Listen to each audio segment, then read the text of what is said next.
Word to brothers and sisters, welcome back to Haiku. I do, and you know it's about good hip hop music, man.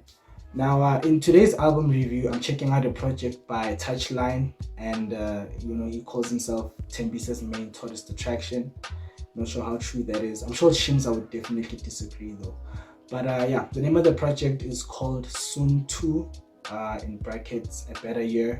And he dropped the project early this year in February. And according to him, the audience will get to decide whether this is actually an album or a mixtape.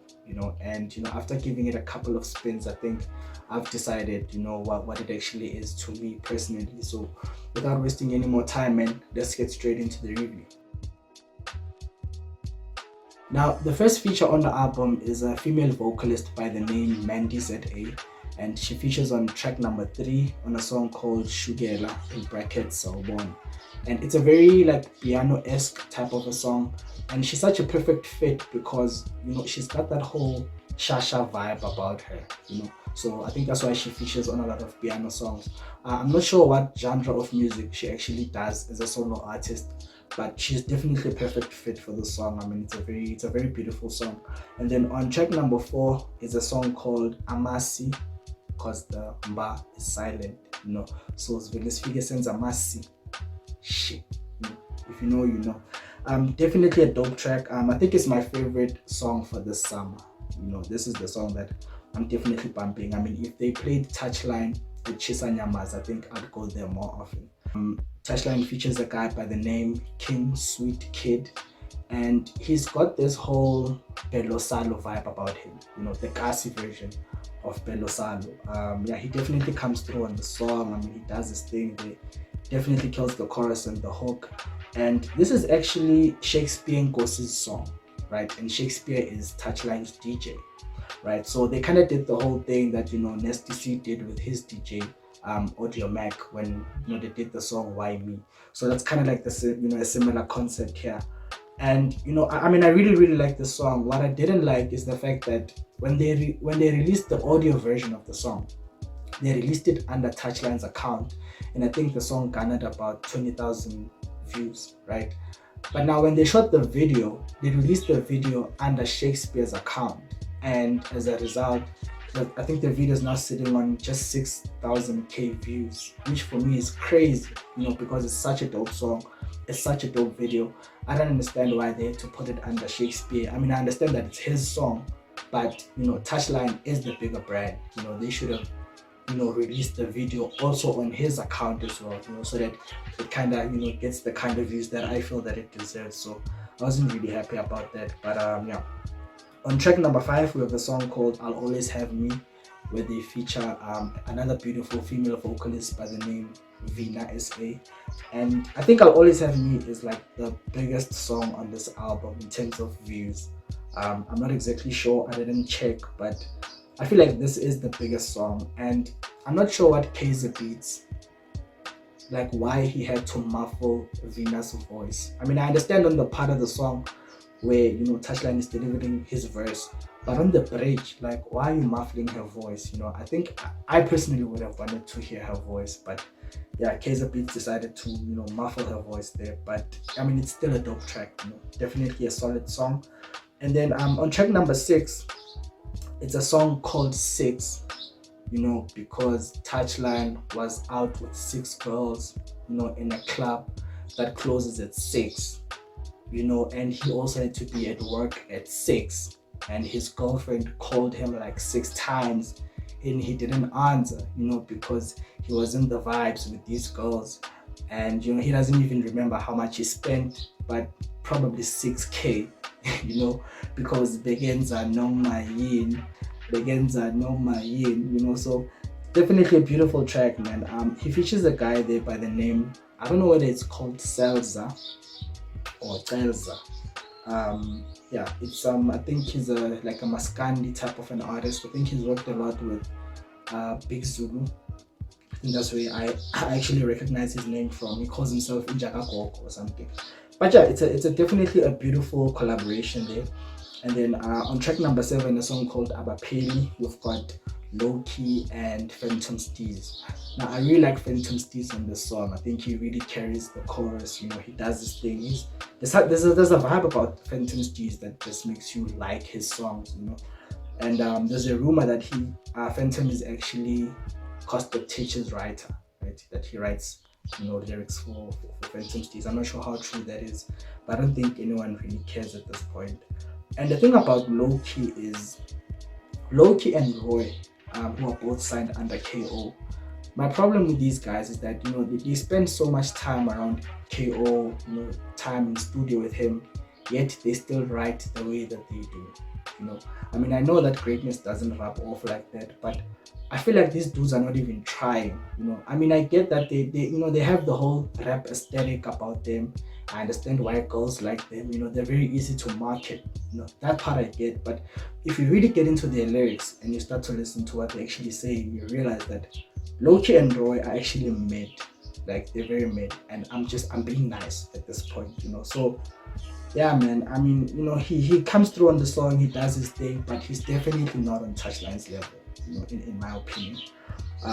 Speaking of someone who is on Touchline's level, on track number 8, there's KO on a song called Abafana Bahot, and you know, man, Touchline and KO on the same song, man, that synergy, that energy, it works. It definitely works. The two of them on one song, man, we need more songs with Touchline and KO. I'm actually hoping that KO's next project, Skanda Republic 3, which I think they've already wrapped it up. I really hope there's a Touchline feature there, you know, because the two of them on a song, man, they fit hand in glove, you know. And it's kind of, this feature is kind of like a prophecy, because I remember I remember when it was actually a song or a freestyle that Touchline had did, and he was mentioning names of people that he would like to work with. And couple of months or weeks later after that, you know, we get this feature on the song. So definitely a prophecy that came to fruition for Touchline with this song. And yeah, I think that kind of wraps up the features on the album. Now, when it comes to the storytelling and the lyricism, I mean, you know, tell me, do you dig or don't Biggie? When I asked who's the GOAT, Bengasbon is Speed, you know. Pro Kid would be so proud, man. Like, Pro Kid would be so proud of this project because, you know, with Touchline, you know, Touchline just wants to rap. Like, that's literally all he wants to do. He wants to rap. And if you look at the first song, A South African Christmas, he does this nice thing of, there's Merry Christmas, and then there's a South African Christmas, which is not very merry, you know. And, you know, he kind of paints that whole picture of, you know, black people come together when it's time to bring each other down. You know, too many black Twitter opinions, but not enough blacks making some millions. You know, and you know, life is what you make of it. You know, it punches you heavily. Slick talk made 100K from it. You know, all those lines where he's trying to paint you the scenario of, you know, I want to say Merry Christmas, but the reality of the situations that we come from in the township are very different. So a South African Christmas is not merry, you know, and the lines that he kind of pulls through to kind of paint that whole picture is just insane. Like, Touchline is just rapping here, you know, actions over captions. I mean, every third or fourth line is about Touchline, you know. I'll always have me, Free Mode, and Peace Hunting. You see, those songs, they have a very strong DNA of the project that came before this one, which was Soon, because this one is Soon 2. And what he was trying to do with that first project, that was when he was still trying to prove to people that he can actually rap, right?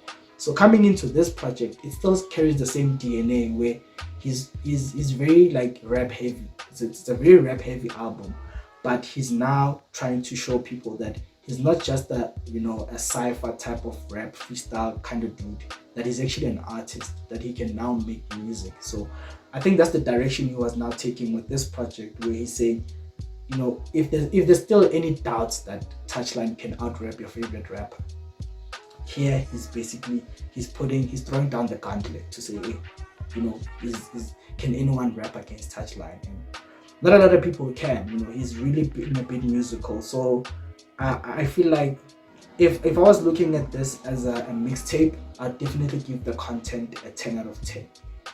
But because I'm reviewing this as an album, which is what I've personally decided that this is, it's actually an album, I have to give the content an 8 out of 10. And the reason is because, like I said, because Touchline is so good at writing freestyles, what he is not very able to do is to stick to one particular storyline. So the album does not have a theme when it comes to the content to say, because for me, with an album, you need to be able to describe in one sentence what the album is about. If I say, what is this project about? You need to be able to break it down in one simple sentence. And here you can't, because he kind of tackles different subject matters. So, one song doesn't necessarily lead to another. It's kind of like, it's a collection of ideas and thoughts. So it's the writing, the content, it's very mixtape instead of like album, where there needs to be a common theme that runs through every track. So for that reason, I'm going to give the content of this album an 8 out of 10. Now, if you look at the production on the album, Touchline is a township kid who grew up playing sports, listening to a lot of Kwaito, a lot of Pro Kid, KO, Squatter Camp, Mr. Salvin, WHP, So the production on this album, which was handled by KZ Beats and Zodile Khatebe, shout out to them. What they were able to do is they were able to mirror those experiences of Touchline in terms of where he comes from and what he's trying to do with his music. And they definitely understood the assignment, right? The assignment is, how do you localize the sound? And they executed it perfectly. I mean, if you listen to the production quality, it's definitely not mixtape type of production. It's definitely album material, the mixing, the mastering. And I like what they did on songs like Shugela, Amasi, 6 and Abapeli, is that they're experimenting with what sounds like it's a lock drum, but it's not. It's hip hop, but kind of borrowing from amapiano without being amapiano, So they do it in a very classy way that doesn't sound very like cheesy or anything like that. And I think it's the same thing that Mesh Beats is currently experimenting with Maclera Dope Boy on his coming project called Diaspora. They're also working on that sound of, there's this thing, it sounds like a lock drum. I'm not sure if it actually is a lock drum, but it's an experimentation of trying to keep the sound very local and modern without literally jumping ship and going into the whole amapiano sound, And I really like what they did with the production here. I mean, there are definitely no misses, no skips. Everything sonically kind of ties in together, and I literally have no choice but to give the production on this album a straight 10 out of 10. Looking at the replay value, so the whole project has got about 10 tracks, which is about standard length, and close to 40 minutes worth of good music. So it's not very long, it's not short as well. I think it kind of sits on a sweet spot. And I feel like, because like I said, with how Touchline was writing the content of this album, it's very difficult to sequence it properly, because it's not like one song leads you to another, right? The content is kind of everywhere, so you could literally play the album and put it on shuffle and it'll just go. There's no special flow to it. It's like a playlist on a radio station. It's just a selection of dope tracks put together, and I feel like that's kind of how the album is. So there's really no sequencing, like a proper sequencing to it. But because it's got a very solid production, and because Touchline's pen, it'll definitely keep you entertained throughout the whole album. I feel like the replay value, it's kind of sits somewhere on a 9 out of 10. I think that's what I'd have to give the replay value of the project. For the important question, does the album have a concept? I don't think the album really has a concept. I mean, if you look at the artwork, it's a picture of Touchline, and he's dressed in an attire that looks like he's like a karate fighter or a kickboxer or something. Maybe he's kicking raps, maybe that's the whole idea there. And then there's also an insert where he shares a message about where the music is coming from and who it's intended to, which is also dope there. And then the title of the album is called S.O.O.N 2. and S.O.O.N is an abbreviation for something out of nothing, which is taken from the project that actually precedes it. But now I don't see the connection between the artwork and the title of the album, right? I kind of feel like if there is a connection between the two, I basically missed it. So now to answer the second question of does the music tie up to the concept of the album, it basically doesn't, because there isn't a concept. What you're really getting with this album is a collection of just good music, right? And the fact that there's no concept does not take away from the fact that this is dope quality music. It's dope raps. The production is definitely on board. So overall, it's really a good project. And in the title, it's soon to a better year, and it's definitely been a better year for Touchline, I think, because I feel like now he's really starting to get the kind of recognition that he really deserves. I mean, I've seen some very notable people on social media actually praising him for this project, to say, everyone's been sleeping on Touchline. He's starting. I feel like it's really now starting to happen for him. So it's definitely been a better year with him in this project. And I always see a lot of rap critics talking about the whole argument of what is a South African hip hop sound, right? If we were to export South African hip hop to other countries, what would we define as a South African hip hop sound? And they would always ridicule people like Nasty C, A-Reese, and Tyson. They're saying they don't really sound too American, so that can't be our sound.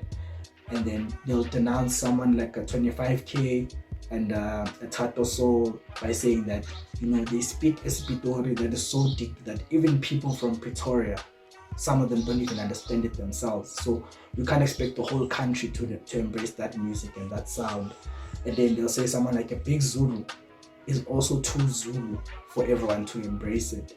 And I kind of feel like Touchline is a common ground for us. I feel like how he blends his vernac and English. I feel like anyone who does not understand Touchline definitely falls part of the minority. I feel like with the majority, this is definitely something that we can all embrace when it comes to Touchline. And if we really want to have that conversation of how do we define a uniquely South African hip-hop sound, we definitely need to get Touchline in those conversations. We need to get someone like KO on those conversations. And production-wise, we definitely need a KZ Beats. We definitely need a Zolile 3K. People like Lunatic, who I think is also behind KO's album.